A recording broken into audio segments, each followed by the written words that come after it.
and wounded, or people were dead, but to lift dead bodies, or even people were wounded and they really took them.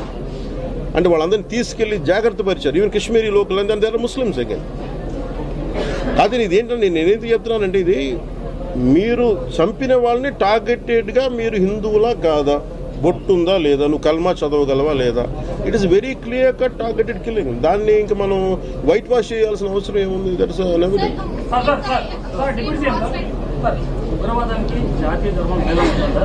ఉగ్రవాదానికి జాతీయ ధర్మానికి భేదం ఉంటుందా? ఒకవేళ హిందువులనే target చేస్తే, అంటే అక్కడ కేవలం ఆ ఆడవాళ్ళనే చంపారు, వాళ్ళు. నేను మా మసూదన్ గారి మిసెస్తో మాట్లాడుతుంటే, అన్న సార్ వాళ్ళు అడుగుతుంది ఒకటే, అంటే మాకు అర్థమైంది ఏంటంటే, ఆవిడ చెప్తుంది, ఆవిడ మాటలేదు నా మాటలుగా, నేను ఇప్పుడు చెప్తుంది ఏది కూడా నా మాటలేదు, వాళ్ళు చెప్పిన మాటలనే చెప్తా, ఉదాహరిస్తున్నా. ఆవిడేం చెప్పారంటే, మమ్మల్ని చంపేయన్నారు. చంపేయమంటే మేము మిమ్మల్ని చంపాం. చంపేయంటే మీరు వెళ్ళి మీ ప్రధానమంత్రి చెప్పుకొని వెళ్ళి, ఇది ఒక స్టాండ్. ఇది కాకుండా వాళ్ళు ఏంటంటే, ఆవిడ అంది ఏంటంటే, ఇంటికి మూల స్తంభాన్ని కొడితే ఈ పెయిన్ మీకు ఎప్పుడు ఉంటుంది కదా.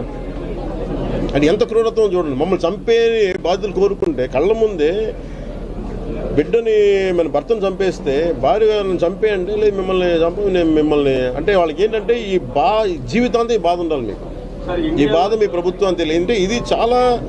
ఇది చంపడం వెనక చాలా కోల్డ్ హార్టెడ్నెస్. ఇండియాలో చాలా ఘటనలు జరిగాయి, కానీ ఇలాంటి ఘటనలు ఎప్పుడు జరగలేదు. మీరు చెప్పిన దాన్ని బట్టి అవును.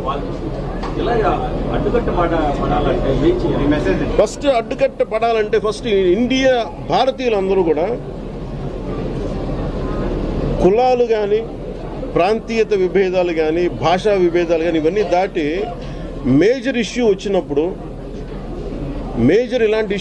ఇవన్నీ దాటి మాట్లాడాలి.